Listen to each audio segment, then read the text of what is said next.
What's up, everybody? Welcome back to our Wednesday night watch party. If you're watching us live, join us over in the chat. Leave a prayer request. We want to get to know you, know who all is watching.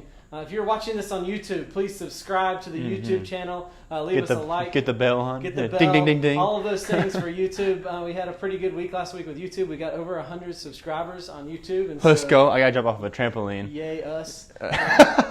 So all of those things, we just want to welcome everybody wherever you're joining us tonight. We're going to do a recap of what we talked about in person at our churches on Sunday and talk a little bit about how extraordinary God is. In Abingdon, we talked about first, what do we think is our most important trait? What do we think of ourselves? What do we hope to be in our lives? Not what do we hope to do as in a sport or in athletics or in a job, but what do we hope to leave our mark on in our life? And we talked about how it's so important to start realizing that. It's not as important to figure out what you're going to do the rest of your life, but to what you want to be known for.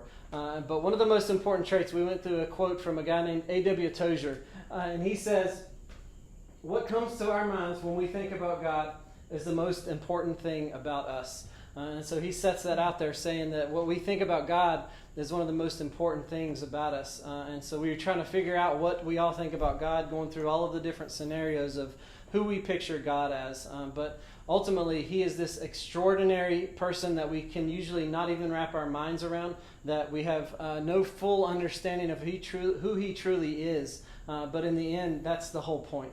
He doesn't expect us to know everything that's going on around us. We're going through a really tough year in 2020 with everything, and he doesn't expect us to understand everything that's going on. Sometimes we're wondering where he is, why he isn't speaking out, why he isn't moving in our lives, but we aren't looking in the right places sometimes. And the Bible verse that we went over was in Isaiah chapter 40, verses 12 through 18, but we're only going to read a couple of them. It starts off and it says in verse 12, "Who else has held the oceans in his hand? Who has measured off the heavens with his fingers? Who else knows the weight of earth or has weighed the mountains and hills on a scale?" And then on down in verse 18 it says, "To whom can you compare God? What image can you find to resemble him?"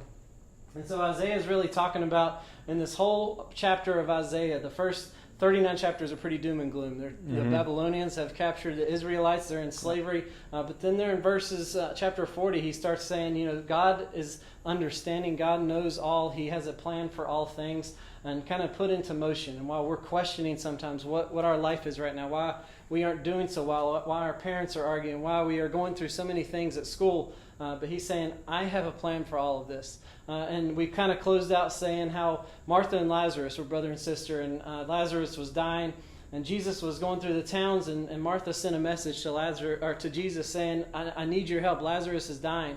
And Jesus told the disciples, we're going to stick around a couple more days here. Lazarus is going to be sleeping, which he's going to be dead. And so it was kind of questionable why he was doing all this, and he finally showed up, and Martha came up to him and said, if you had only been here sooner, my brother Lazarus would not have died.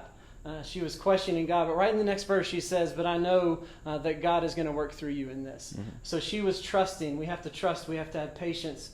We have to have a perspective that God is going to work through everything in our lives. He knew that Lazarus was going to die, but he knew that the purpose for that was to raise him from the dead and show the miracle worker that he truly is.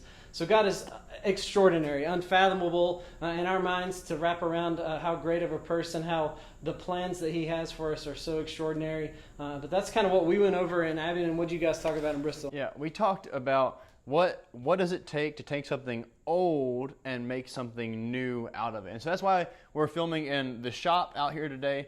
For an example, for you guys to kind of see, hey, what does it mean to take something old and make something new? So a couple weeks ago, I went out and bought a lot of pieces of wood actually from an over 100-year-old barn. We'll put it in a picture of it, and it came out, and so the wood looks like this when you buy it. It looks nasty. It looks like there's dust and dirt all over it, and it just looks bad. There's nail holes, there's wormholes, all that stuff. What people thought like its purpose was to make a barn. Like it had purpose at one point. It was a great purpose. It stored food for animals, all that good stuff. But after a long time, after years of winters and rains and storms, all of a sudden the wood that was once brand new looks old and nasty. And so we took that wood, we cleaned it up, we sanded it, and we made these awesome tables out of it. And so we'll show you guys a video right now of like some of the tables and what they look like.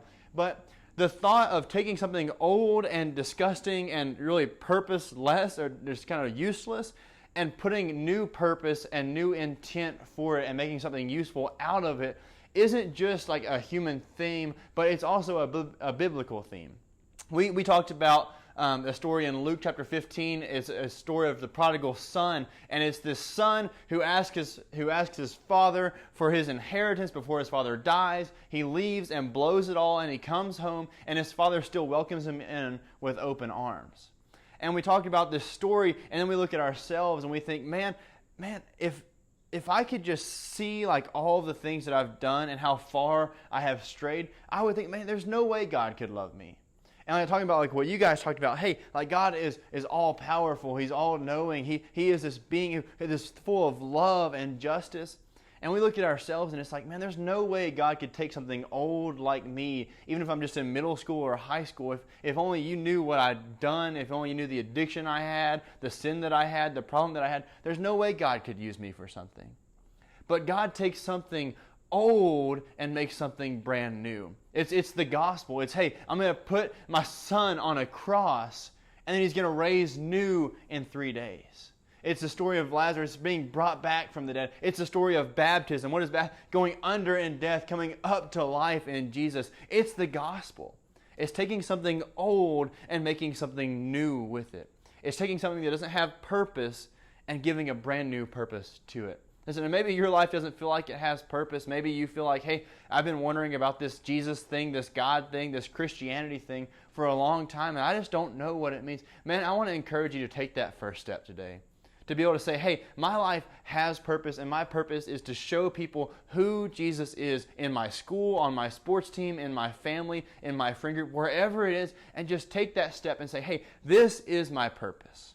This is no other thing matters. No whatever you describe me in the past, if it was just a useless barn, hey, I have a new purpose in life, and that is to show people Jesus. And I want to encourage you guys to take that first step today. But yeah, that's kind of what we talked about in Bristol. Yeah. So, I mean, to go along with that, the same God we think that may not be able to change our lives around, shut the mouths of lions. He parted the seas. Mm-hmm. He did all of these miracles. So what makes us think that he can't change our lives around from doing these things that we think are so big, but in God's eyes are so small? Yeah. And so like James said, if this is the first time hearing about the gospel and you want to follow Jesus, by all means, get in contact with us. Hit that thumbs up button, the raise your hand button, next steps, and we'll get in touch with you.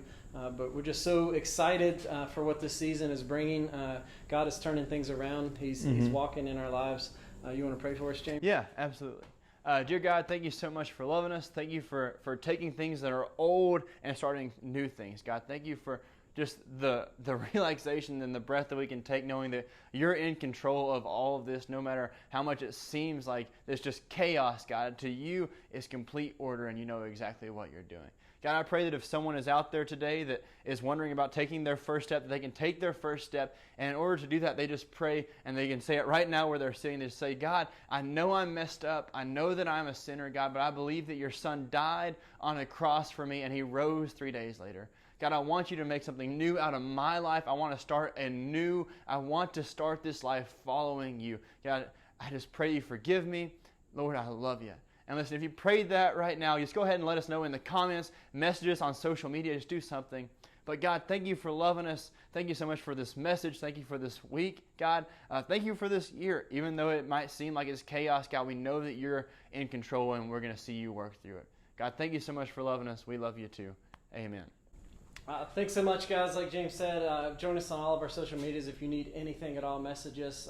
Instagram, HF_HF students YouTube.com/HF students for the first time we got that donated. Yes. And we will see you guys again here next week if you're joining us online or on YouTube anytime if that's where you're at right now. Thanks so much. Have a great week.